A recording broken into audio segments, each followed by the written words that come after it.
Let's bring in Ben Goessling right now. Ben, didn't want to talk to you so soon under these circumstances, but the Vikings keep making news. J.J. McCarthy out for the season, we learned on Wednesday. Maybe not a huge surprise. We kind of foreshadowed that on the Access Vikings podcast on Tuesday, but now that's official. And Jordan Addison carted off the field in joint practices on Wednesday in Cleveland. Oh, that sounds like maybe that's not too serious, an ankle. Kevin O'Connell tells us after Wednesday practice, although we didn't think the McCarthy news was all that serious until it was. Yeah, it's been a day for the Vikings. The famous you make the call. Mike Zimmer meeting at the end of his time in Minnesota about the PowerPoint of all of the things that went wrong for him in his 8 years as Vikings head coach. Kevin O'Connell is getting a few slides to put on his own PowerPoint presentation at some point, should he choose to take a similar path of action. It's been, kind of a tough week, obviously, for the Vikings. And the Addison thing probably won't be a big deal, but J.J. McCarthy certainly is. It's a setback. I mean, was he going to play this year? No.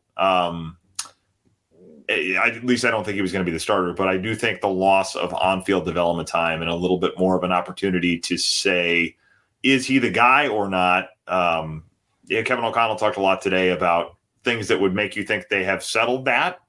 I also think it's a day to put on a brave face, and that makes some sense as well. But I think losing the on-field time they had to work with him is not what they wanted, certainly. And as you're trying to make the decision on him for 2025, I do think there's, you lose some of that development time. There's no way around that. To me, two interesting things are how does this impact his development for 2025? And can you then say he's going to be ready? And, there were indications that he was definitely making progress. And B, as our colleague Jim Suhan wrote about the other day, and you brought up on Access Vikings, like, what does this mean for Kwesi Adofo-Mensah and Kevin O'Connell? Does this mean they're, under the gun a little bit to produce this season without knowing if McCarthy is going to be their quarterback of the future? Does it kind of get kicked down the road a year? So does this give them almost an extra year of job security in a kind of warped way, because they're going to have to, get a full year of McCarthy before they can evaluate these guys? Yeah, I mean, it's hard to say at the moment. I don't know that I look at this as like a binary thing. I don't think this is, okay, get rid of them if this year doesn't go the way they wanted, or give them 4 years to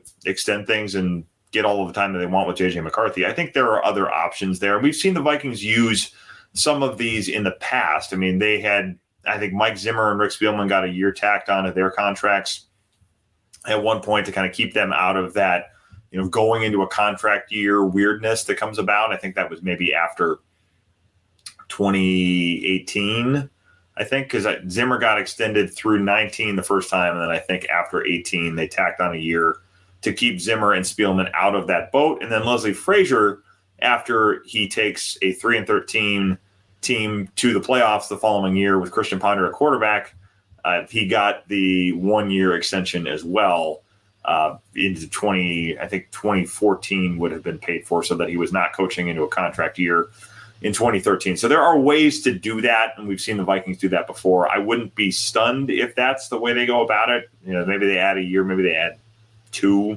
I don't think the full, here's a 4-year extension needs to happen right now. And maybe they're so good with Sam Darnold that they say, hey, we've done enough. Let's go put the money behind that. But I think there are probably kind of intermediary measures available when you get into this kind of a situation. I think they're still very excited about Kevin O'Connell and Kwesi Adofo-Mensah. It just is, it complicates the decision-making process as a whole. Well, it does. And, part of what makes it complicated is the NFL is not just about picking the right players. It's about having finances line up. It's about kind of picking the right quarterback, certainly. And with McCarthy, what you've got is this kind of cost control. And the last time we went through this with Teddy Bridgewater, they kind of thought they had this plan mapped out, and then Teddy's hurt in, late camp of 2016, kind of starts this chain of events. I think you're maybe writing about a little bit of this at some point here soon, and you've got this great new newsletter that's coming out.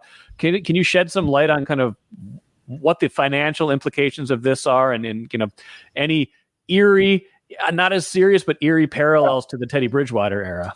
I mean, I think the parallel, it's not as catastrophic, obviously, as Teddy Bridgewater. I mean, that day and everything that went with it, I think, is going to be kind of a singular moment in Vikings history, at least in recent Vikings history. I do think what that day did is pushed them from rookie quarterback to Sam Bradford. They make the trade for Sam Bradford right away, and then they're out of that world where they have cheap quarterbacks, because then they go from Bradford, at least financially.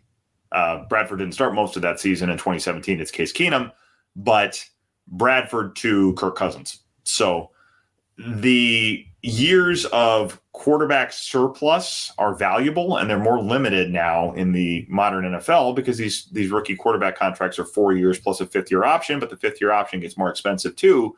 So really, you have 4 years of it being really cheap, and Bridgewater getting hurt cost them the third and fourth years of that. McCarthy is similar only in the sense that you lose a year of that. Not that he was going to play anyway, but it did, I think, rob them of the certainty that they can go into 2025 knowing J.J. McCarthy is our guy. We don't need to go do the $10 million bridge quarterback with Sam Darnold like they did this year. And, maybe they'll still do that.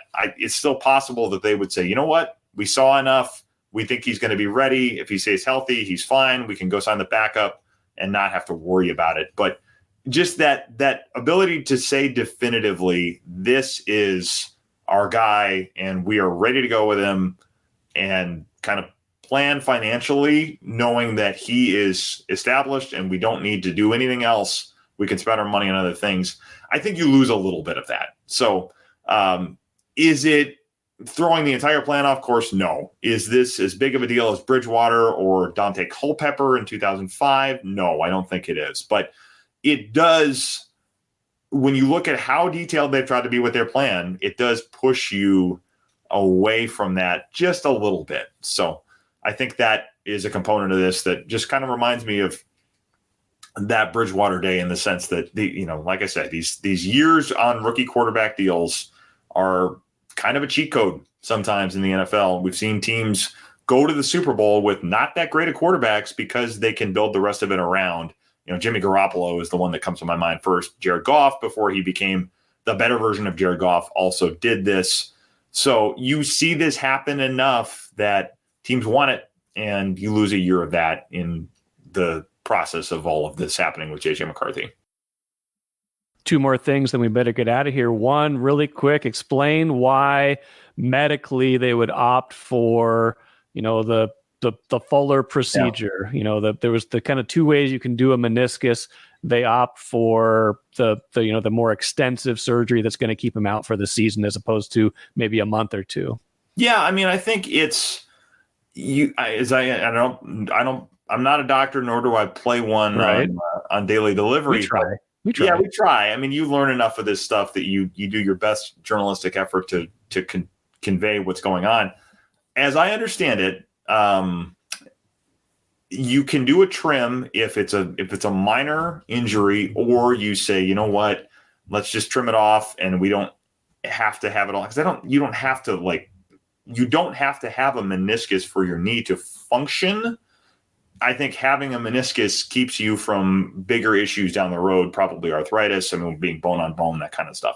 So if you said, we're not worried about that, just get it done, get me back out there sooner, you can go about it that way.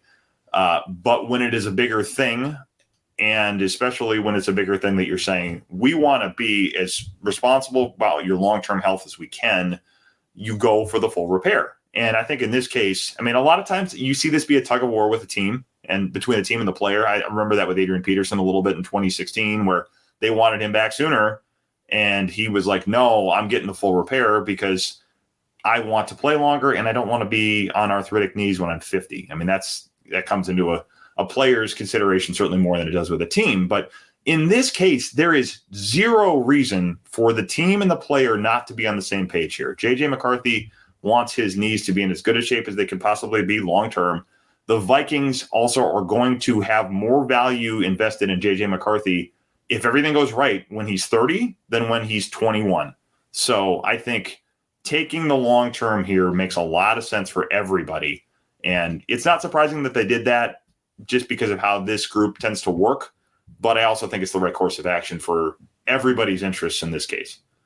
One more thing, J.J. McCarthy is one thing. Jordan Addison goes down, like we said, ankle injury. They say it's not serious. Let's just game this out. What if it's a little bit more serious than we think? What if it keeps him out at least for some time here? How much of a blow is that to a team that's not had a lot of great news lately? Yeah, I mean, a not serious ankle injury, if it's 3 weeks, I mean, and we don't know at this point. We don't know the extent of it. But let's say it's a sprain and he can be back from it in 3 weeks, something like that.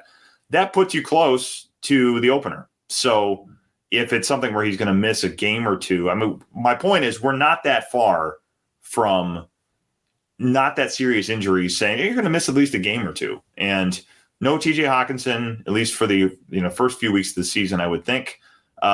Justin Jefferson is healthy, obviously, but there's not a lot of depth behind him, at least in terms of people that would scare you and make you not put all of your attention on Justin Jefferson. Jalen Naylor's had a really good camp. I think he's going to be wide receiver 3, but if he has to move to wide receiver 2 and you don't have that tight end as a pass catching threat, Robert Tonyan maybe turns into that, but he's been hurt as well. I think it is certainly worth keeping an eye on from that standpoint of things, because the schedule, the Giants game is winnable, but then it gets tough pretty quickly. It's 49ers at home, playoff team, Texans at home, playoff team, Packers on the road, playoff team, Jets in London, not playoff team, but Hall of Fame quarterback that you're facing against the secondary. So, and then you come home after the bye, it's Lions at home, playoff team, and then at Rams on Thursday night. So lots of challenges early on, and they have to kind of be able to handle all those things pretty quickly. Wrap them in bubble until the season starts. Yeah, we'll see what happens. Yeah. All right, Ben. Appreciate it. We'll talk to you later. All right. Thanks, Mike.